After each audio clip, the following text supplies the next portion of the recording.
എപ്പിസോഡിന്റെ തുടക്കത്തിൽ നമ്മൾ കാണുന്നത് അങ്ങനെ റെഡ് കളർ ഡൈ ചെയ്തിരിക്കുന്ന ഒരു പയ്യനാണ് സാങ്ങിനെ അടിച്ചത്. ഒരുപക്ഷെ അവൻ കാരണമായിരിക്കുമോ സാങ് മരിച്ചത് എങ്കിൽ അതൊന്ന് കണ്ടുപിടിക്കണമല്ലോ എന്ന ഒരു ലക്ഷ്യത്തില് ഇപ്പോ പാസ്റ്റിൽ വന്നിരിക്കുന്ന ലിൻ ഒരു റെഡ് ഹെയർ വിഗ് ഒക്കെ സംഘടിപ്പിച്ച് അടുത്ത ദിവസം അതും വെച്ചോണ്ടാണ് സ്കൂളിന് അങ്ങോട്ടേക്ക് ചെല്ലുന്നത്. പെട്ടെന്ന് ഈ കളർ തലമുടി കണ്ടാല് സാങ്ങിന് എന്തെങ്കിലും ട്രിഗർ ആവുന്നുണ്ടോ എന്നറിയാൻ വേണ്ടിയാണ് അവൾ അത് ചെയ്യുന്നത്. അവൾ അങ്ങനെ സ്കൂളിനവിടെ പോയി സാങ്ങിനെ വെയിറ്റ് ചെയ്തിരിക്കുമ്പോഴേക്കും അവിടെ ജി എന്നൊരു പെൺകുട്ടി ഉണ്ടായിരുന്നു. സാങ്ങിന്റെ ഡെസ്ക് മേറ്റ് ആണ് ഈ പെൺകുട്ടി. അവൾ ആള് കുറച്ച് റഫ് ആൻഡ് ടഫ് ആണ്, പഠിക്കാനൊക്കെ മിടിക്കുകയാണെങ്കിലും കുറച്ചൊരു ഗുണ്ട സ്വഭാവമുള്ള ഒരു പെൺകുട്ടിയാണ് എന്ന് പറയാം. ഭയങ്കര റഫാണ്. ഇപ്പൊ അവളുടെ അടുത്തേക്ക് കുറച്ച് പെമ്പിള്ളാരെത്തി വഴക്കുണ്ടാക്കിക്കൊണ്ടിരിക്കുകയാണ്. ഇത് കണ്ട് ലിൻ അതില് ഇടപെടാനായി ചെല്ലുമ്പോ ജി ആകട്ടെ നീ എന്തിനാ ഇതിൽ ഇടപെടുന്നതെന്ന് ചോദിച്ച് ലിന്നിനോട് ഷൗട്ട് ചെയ്യുന്നുണ്ട്. അപ്പോഴേക്കും ആ പെമ്പിള്ളാരങ്ങ് മാറിപ്പോകുന്നു. ആവശ്യമില്ലാത്ത കാര്യത്തിലൊന്നും ഇടപെടുന്നത് അത്ര നല്ലതല്ലാന്നും പറഞ്ഞ് ജി അവിടെ നിന്ന് പോകുമ്പോഴാണ് അങ്ങോട്ടേക്ക് യാങ്ങിന്റെ വരവ്. തുടർന്ന് യാങ്ങിനോട് സംസാരിക്കാനായി പോകുന്ന ലിൻ അവളുടെ ഡെസ്ക് മേറ്റ് ആയിട്ടുള്ള യാങ്ങുമായി ഇപ്പൊ വളരെയധികം ഫ്രണ്ട്ഷിപ്പിലാണുള്ളത്. കാരണം അവൾക്കിപ്പോ മുന്നേ ഫ്രണ്ട് ആയിരുന്ന ടെങ്ങായിട്ടൊന്നും റിലേഷൻ ഇല്ലല്ലോ. അവളുടെ ഇപ്പോൾ ഏറ്റവും അടുത്ത സുഹൃത്തായിട്ട് യാങ് ആണുള്ളത്. യാങ്ങിന് സ്കൂളിൽ ഒരു രഹസ്യ സ്പോട്ട് ഉണ്ട്. അവിടെ പോയിരുന്ന് ലിൻ സംസാരിക്കുകയാണ്. ഈ ടീം അവനായിട്ട് അവൾക്ക് നൂഡിൽസ് ഒക്കെ ഉണ്ടാക്കി കൊടുക്കുന്നുണ്ട്. ഈ ജിയെ പറ്റി കാര്യമായിട്ടൊന്നും ലിന്നിന് അറിയില്ല. അവള് പണ്ട് പഠിക്കുന്ന സമയത്ത് അങ്ങനെ ശ്രദ്ധിച്ചിട്ടില്ല. ഇപ്പൊ തിരിച്ചു വന്ന് ഈ പെണ്ണിനെ പറ്റി ഇപ്പൊ ഒന്ന് നോട്ടീസ് ചെയ്യുമ്പോ യാങ്ങിനോട് തിരക്കുമ്പോ ക്ലാസ് നമ്പർ 1 ഒരു സ്റ്റുഡന്റ് ആണ് അവള്. നന്നായിട്ട് പഠിക്കും, പക്ഷെ ഇച്ചിരി ക്രൗഡി സ്വഭാവം ഒക്കെ ഉണ്ട്. പിന്നെ പ്രത്യേകിച്ച് ഒരു കാര്യം, നമ്മുടെ സാറില്ലേ ഗാവോ, ആളുടെ മകളാണ് അവള്. അതിന്റെ ഇത്തിരി അഹങ്കാരം അവൾക്ക് ഇല്ലാണ്ടില്ല എന്നും പറയുന്നുണ്ട്. ഈ ഒരു ടീം വേഗം ബെല്ലടിക്കുമ്പോ സംസാരിച്ചിരുന്ന സമയം കളയാതെ അവർ ക്ലാസ്സിൽ കയറാനേ അവിടെ നിന്ന് പോകുന്നുണ്ട്. പക്ഷെ എത്തുമ്പോഴേക്കും ഒരു സാർ അവരെ തടയാണ്. ബെല്ലടിച്ച് അങ്ങനെ നൈസായിട്ട് ക്ലാസ്സിൽ കയറി പോകാന്ന് വിചാരിച്ചു. എവിടെയായിരുന്നു എന്നൊക്കെ ചോദിച്ച് തടയുമ്പോഴേക്കും അപ്പോഴാണ് ആക്ച്വലി സാങ്ങും അങ്ങോട്ടേക്ക് എത്തുന്നത്. പക്ഷെ അവനെ തടയാതെ ലേറ്റ് ആയിട്ടാണ് അവൻ വന്നതെങ്കിലും, ഇവർ വന്നതിനേക്കാൾ കുറച്ചുകൂടി ലേറ്റ് ആയിട്ടാണ് വന്നതെങ്കിലും അവനെ തടഞ്ഞു വെക്കാതെ അകത്തേക്ക് വിടുമ്പോ പഠിപ്പികളോട് ഒരു വേർതിരിവ് പണ്ടേ ഉള്ളതാണല്ലോ എന്ന് യാങ് പിറുപിറുക്കുന്നുണ്ട്. എന്തായാലും ലിന്നിനോട് വാ നമുക്ക് പോകാന്ന് പറഞ്ഞ് ആ സാറിനെ പറ്റിച്ച് അവിടെ നിന്ന് അവളെ കൂട്ടിക്കൊണ്ട് പോകാനും യാങ്ങിന് സാധിക്കുന്നു. അങ്ങനെ ക്ലാസ് ഒക്കെ കഴിഞ്ഞ് പോകാറാവുമ്പോഴേക്കും അവൾക്ക് എങ്ങനെയും ക്ലാസ് നമ്പർ 1 മാറണം, അതാണ് ഇപ്പൊ അവളുടെ ഏറ്റവും വലിയ ലക്ഷ്യം എന്നൊക്കെ പറയുമ്പോ, എങ്കില് നിനക്ക് ആ പഠിപ്പി സാങ്ങിനോട് തന്നെ സഹായം ചോദിച്ചൂടെ? അവനാണെങ്കിൽ വരാൻ പോകുന്ന പരീക്ഷയുടെ ഒക്കെ ക്വസ്റ്റ്യൻ പ്രെഡിക്ട് ചെയ്യാനായിട്ട് ഒരു പ്രത്യേക കഴിവുണ്ടെന്നാ കുട്ടികൾക്കിടയിലുള്ള സംസാരം. അതുകൊണ്ട് അവൻ ഇത്രയും മാർക്കുന്നു. അതുകൊണ്ട് അവനോട് ഹെൽപ്പ് ചോദിച്ച് അത് പഠിച്ചാല് നല്ലതായിരിക്കില്ലേ എന്നൊക്കെ യാങ് പറയുമ്പോ സാങ്ങിനെ വീണ്ടും കണ്ട് സംസാരിക്കാനായി അവൾ തീരുമാനിക്കുന്നു. തുടർന്ന് അവൾ വേഗം സാങ്ങിനെ അന്വേഷിച്ചു പോകുന്നുണ്ട്. അവനെ കാണുമ്പോ ആ ഒരു റെഡ് കളർ വിഗ് കാണിച്ചിട്ട് ഇത് കണ്ടിട്ട് എന്തെങ്കിലും ഓർമ്മ വരുന്നുണ്ടോ, ഇത് വെക്കുന്ന ആരെങ്കിലും പറ്റി എന്തെങ്കിലും ഓർമ്മയുണ്ടോ എന്നിങ്ങനെ പലതും ചോദിക്കുമ്പോഴും എനിക്കൊന്നും ഓർമ്മയില്ലാന്ന് ഒന്നും മനസ്സിലാവുന്നില്ല എന്നൊക്കെ അവൻ പറയുന്ന ടീം ശരി ഒന്നും ഓർത്തെടുക്കാൻ പറ്റുന്നില്ല, സാരമില്ല, കുഴപ്പമൊന്നുമില്ല, നീ സേഫ് ആയിട്ട് വീട്ടിലിരുന്നാ മതി, ചുമ്മാ കൂടുതലൊക്കെ ഇറങ്ങി നടക്കാനൊന്നും പോകണ്ട, ഓക്കെ ക്ലാസ് കഴിഞ്ഞില്ലേ വേഗം വീട്ടിൽ പൊക്കൊന്നും പറഞ്ഞ് അവനെ തലയിലൊക്കെ ഒരു ചേച്ചിയെ കണക്ക് കെയർ എടുത്ത് തലോടി ഗുഡ് ബോയ് എന്നൊക്കെ പറഞ്ഞ് അവൾ പറഞ്ഞു വിടാനായി നോക്കുമ്പോ ആ കാഴ്ച ദൂരെ നിന്ന് സാനും അവന്റെ ഫ്രണ്ട്സും കാണുന്നുണ്ടായിരുന്നു. അത്രയും നാള് സാനിന്റെ പുറകെ നടന്നിരുന്ന, സാനാണ് ലോകം എന്നും പറഞ്ഞ് നടന്നിരുന്ന ഈ ലിൻ ഇപ്പോ സാനിനെ മൈൻഡ് ചെയ്യാതെ സാങ്ങിന്റെ പിറകെ നടക്കുന്നതും അവനെ ഈ തൊടുന്നതും ഒക്കെ കാണുന്ന സാനിന്റെ ഫ്രണ്ട്സ് സാനിനെ കളിയാക്കി സംസാരിക്കുമ്പോ സാനിന് സത്യത്തിൽ ദേഷ്യം വരുന്നുണ്ട്. അവൾ പുറകെ നടക്കുമ്പോ വലിയ താല്പര്യമില്ലാത്ത മറ്റില് റെസ്പോണ്ട് ചെയ്തിരുന്ന അവൾ പുറകെ നടക്കുന്നത് കൊണ്ട് മാത്രം അവളെ മൈൻഡ് ചെയ്യുന്നു എന്ന രീതിക്ക് പെരുമാറിക്കൊണ്ടിരുന്ന അവൻ ഇച്ചിരി അസൂയോടെ നോക്കുന്നത് നമുക്കിവിടെ കാണാം. അല്ലെങ്കിലും പുറകെ നടക്കുമ്പോ ഒരു വിലയും കാണില്ലല്ലോ. അങ്ങനെ ഒരു കെയർ ഇല്ലാണ്ടാവുമ്പോഴല്ലേ ആ വില മനസ്സിലാവുള്ളൂ. എന്തായാലും അങ്ങനെ സാങ്ങിന്റെ കൂടെ ബസ് സ്റ്റോപ്പിന്റെ അവിടേക്ക് ലിൻ പോകുന്നുണ്ട്. ആ ടീം അവനോട് തന്നെ പഠിക്കാൻ ഹെൽപ്പ് ചെയ്യാമോ എന്ന് അവൾ ചോദിക്കുന്നുണ്ട്. നോക്കട്ടെ എന്ന് വലിയ താല്പര്യമില്ലാത്ത രീതിയിൽ അവൻ പറയുമ്പോഴേക്കും അവൾക്ക് അവനെ കൺവിൻസ് ചെയ്യണം, കുറച്ചുകൂടെ സംസാരിക്കണം എന്നൊക്കെ ഉണ്ടെങ്കിലും അപ്പോഴേക്കും കുറച്ച് പയ്യന്മാർ ആ ബസ് സ്റ്റോപ്പിന്റെ അവിടെ സാങ്ങിനെ അന്വേഷിച്ച് നടക്കുന്നത് കാണുന്നവൾ ഇവന്മാരായിരിക്കും അവനെ ഉപദ്രവിക്കുന്നത് എന്ന പേടിയില് അവര് കാണാതെ വേഗം സാങ്ങിനെ ബസ് കയറ്റി വിടാണ്. സേഫായി വീട്ടിലേക്ക് പോകണം, വേറെ എവിടെയും പോരുതെന്ന് പ്രത്യേകം പറയുന്നുണ്ട്. അതിനുശേഷം ആ പയ്യന്മാരുടെ അടുത്തേക്ക് എത്തുന്നവൾ എന്തിനാ ഇവിടെ ചുറ്റിക്കറങ്ങി നിൽക്കുന്നത് എന്ന് ചോദിക്കുമ്പോൾ, ഞാൻ എവിടെ ചുറ്റിക്കറങ്ങിയാ നിനക്കെന്താ, എനിക്ക് കാണേണ്ടത് സാങ്ങിനെയാണ്, അവനെ കണ്ടിട്ട് ഞാൻ പോകുന്നില്ല. ഈ പയ്യൻ പറയുമ്പോ അവനെ എപ്പോഴേ വീട്ടിലെത്തി, നിനക്ക് അവനെ കാണാനേ പറ്റില്ല എന്നല്ല. ലിൻ പറയുമ്പോ എത്ര നാള് അവനിങ്ങനെ മുങ്ങി നടക്കും, അല്ലെങ്കിൽ അവനെ മുങ്ങാൻ നിനക്ക് സഹായിക്കാൻ പറ്റും, അതൊന്നും എനിക്ക് അറിയണം, അവളെ ഞാൻ കണ്ടുപിടിച്ചിരിക്കുമെന്നും പറഞ്ഞാണ് ആ പയ്യൻ അവിടെ നിന്ന് പോകുന്നത്. എന്തായാലും അവൻ അടുത്ത ദിവസം സ്കൂളിന്റെ പരിസരത്ത് വന്ന് തമ്പടിച്ച് നിൽക്കുന്നുണ്ട്. സാങ്ങിനെ പിടികൂടണം എന്ന ഒരു ലക്ഷ്യത്തിൽ. എന്താണ് ഇവനും സാങ്ങിനും ഇടയിലെ പ്രശ്നം എന്നൊന്നും അറിയില്ല. എന്തായാലും അന്നാകട്ടെ ഇവർക്ക് PT പീരീഡ് ഉണ്ടായിരുന്നു. ആ ഒരു ടീം ആ പയ്യന്മാരെ സാങ്ങിനോട് പ്രശ്നം ഉണ്ടാക്കാൻ പോയാൽ അവന്മാരെ തനിക്ക് അടി കൊടുക്കേണ്ടി വരും എന്നൊരു കാര്യം കൊണ്ട് യാങ്ങിനോട് കുറച്ച് അടിത്തടവുകൾ തനിക്ക് പഠിപ്പിച്ചു തരാനായി പറഞ്ഞ് അത് ഗ്രൗണ്ടിന്റെ ഒരു ഭാഗത്ത് നിന്ന് പ്രാക്ടീസ് ചെയ്തുകൊണ്ട് നിൽക്കുകയാണ് ലിൻ. ലിൻ പ്രാക്ടീസ് ചെയ്യുന്നത് അടി പഠിപ്പിച്ചു കൊടുക്കുന്ന യാങ്ങിനെ അടിച്ചുകൊണ്ട് തന്നെയാണ്. ഇത് കണ്ടെത്തുന്ന സാറാകട്ടെ അവരെ വഴക്ക് പറയുന്നു. PT പീരീഡിൽ കിടന്ന് അടി ഉണ്ടാക്കി എന്ന പേരിൽ അവർക്ക് പണിഷ്മെന്റായി ഗ്രൗണ്ടിന് ചുറ്റും ഓടാനും പറയുന്നുണ്ട്. കൂടാതെ ആ ടീം തന്നെ സാങ് അതിലൂടെ പോകുന്ന കാണുന്ന സാറായിട്ട് എന്റെ മോള് ജി എന്തെങ്കിലും പ്രശ്നം ഇവിടെ ഉണ്ടാക്കാതെ നീ ഒന്ന് അവളെ ശ്രദ്ധിച്ചോടെ എന്ന് പ്രത്യേകം പറഞ്ഞ് ഏൽപ്പിക്കുന്നുണ്ട്. അപ്പോഴേക്കും കിട്ടിയ പണിഷ്മെന്റ് ആയിട്ട് ആ ഒരു ഓട്ടം ലിൻ നടത്തുന്നതിന്റെ ഇടയിൽ സാങ് അവളുടെ അടുത്തേക്ക് എത്തി അവൾ ചോദിക്കുക പോലും ചെയ്യാതെ വെള്ളമൊക്കെ കൊടുക്കുന്നു. ഇവനിത് എന്തു പറ്റിയെന്ന് അവൾ ചിന്തിക്കുന്നുണ്ട്. അപ്പോഴേക്കും അവൻ നീ ചോദിച്ചില്ല നിന്നെ പഠിക്കാനായിട്ട് ഹെൽപ്പ് ചെയ്യാവോന്ന്, അതിന് ഞാൻ റെഡിയാണെന്ന് അവൻ പറയുമ്പോൾ അവൾ ഒരുപാട് ഹാപ്പി ആവുന്നു. എന്നാലും അന്ന് ക്ലാസ് ഒക്കെ കഴിഞ്ഞ് പോകാനേ നിൽക്കുന്ന ടീം യാങ്ങിനോട് ആ ജിക്കും സാങ്ങിനും ഇടയിൽ എന്താ കണക്ഷൻ, അവളെ ഒന്ന് ശ്രദ്ധിച്ചോണേന്നൊക്കെ ഗാവോ സാറ്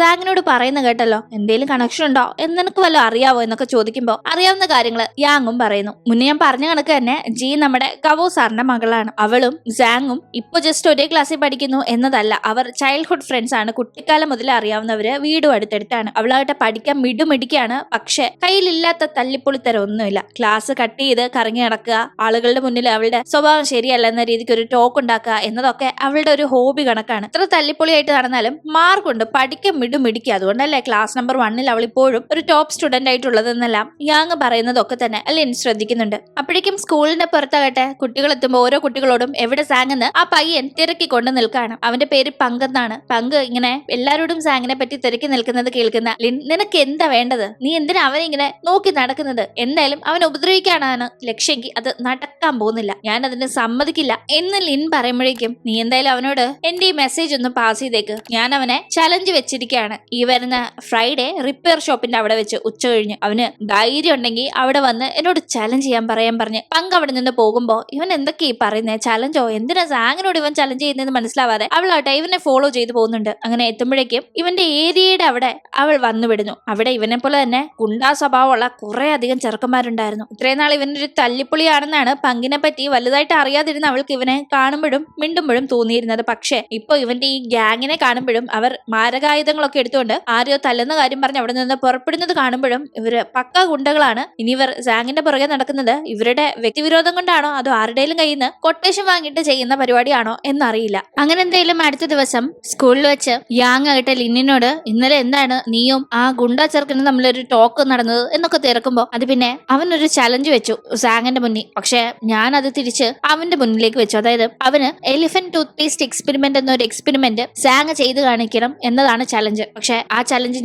ഞാൻ ആ എക്സ്പെരിമെന്റ് അവന്റെ മുന്നിൽ ചെയ്ത് കാണിച്ച് വിജയിച്ചാല് അവൻ പിന്നെ സാങ്ങിനെ ബോധർ ചെയ്യാൻ പാടില്ല എന്നതായിരുന്നു ഞാൻ അവനോട് പറഞ്ഞത്.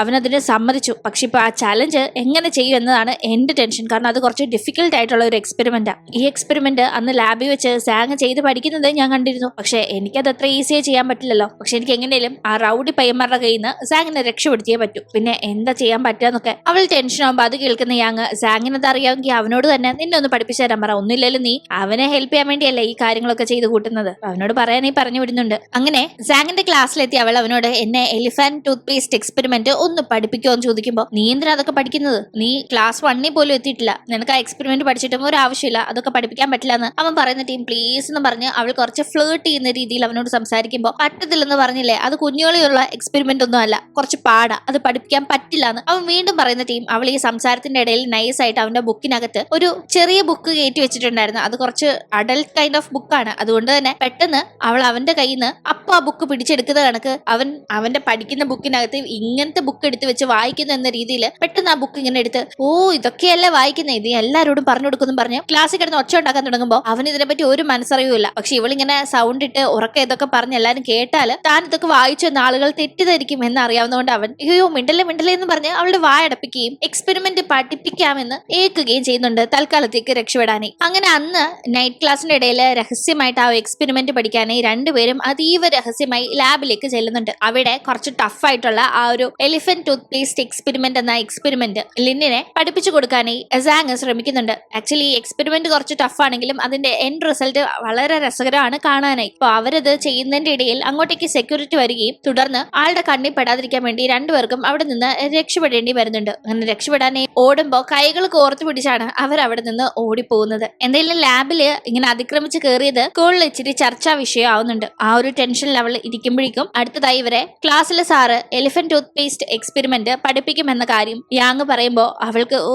എനിക്ക് എന്തിന്റെ കേടായിരുന്നു എന്ന് ആകെപ്പാടെ ടെൻഷൻ ആവുന്നു. കാരണം എന്തായാലും ക്ലാസ്സിൽ പഠിപ്പിക്കുമ്പോൾ അതിനെപ്പറ്റി മനസ്സിലാക്കി ആ ചലഞ്ചിൽ പങ്കെടുക്കാമല്ലോ, ഇതിപ്പോ വയ്യാവേലി ആയല്ലോ എന്ന് അവൾ ഓർത്തിരിക്കുകയാണ്. എന്തായാലും അന്ന് ഉച്ച കഴിഞ്ഞാണ് ആ ചലഞ്ചിന് വേണ്ടി അവൾക്ക് പോവേണ്ടത്. അവൾ വേഗം തന്നെ യാങ്ങിനോട് പ്രാർത്ഥിച്ചേക്കണേടാന്നൊക്കെ പറഞ്ഞിട്ടാണ് പോകുന്നത്. യാങ് അങ്ങനെ ക്ലാസ് ഇരുന്ന് പ്രാർത്ഥിച്ചുകൊണ്ടിരിക്കുമ്പോഴേക്കും ആ ഒരു സ്ഥലത്ത് എത്തുന്ന അവൾ അവിടെ ജിയെ കണ്ട് ആകെ ഷോക്കാവുന്നു. ജിയാണ് ഈ ഒരു കോമ്പറ്റീഷനിൽ ജഡ്ജായി നിൽക്കുന്നത്. അതായത് ഒരു ഭാഗത്ത് ലിന്നും മറുഭാഗത്ത് പങ്കും. ഇവരിൽ ആരാണ് ഈ ഒരു എക്സ്പെരിമെന്റ് ഏറ്റവും നന്നായി ചെയ്യുന്നത് എന്ന് നോക്കാനുള്ള ജഡ്ജാണ് അവിടെ ജിക്ക് എന്താ ഈ പങ്കുമായിട്ടൊക്കെ ബന്ധമെന്ന് ലിന്നിനൊട്ട് മനസ്സിലാവുന്നില്ല. എന്തായാലും ഇവരിവിടെ എക്സ്പെരിമെന്റ് സ്റ്റാർട്ട് ചെയ്യുന്നുണ്ട്. അങ്ങനെ അത് സ്റ്റാർട്ട് ചെയ്ത് കുറച്ച് കഴിയുമ്പോഴാണ് ലിന്നി പോയത് അറിയാതെ അവളെ അന്വേഷിച്ച് അങ്ങോട്ടേക്ക് സാങ്ങിന്റെ വരവ്.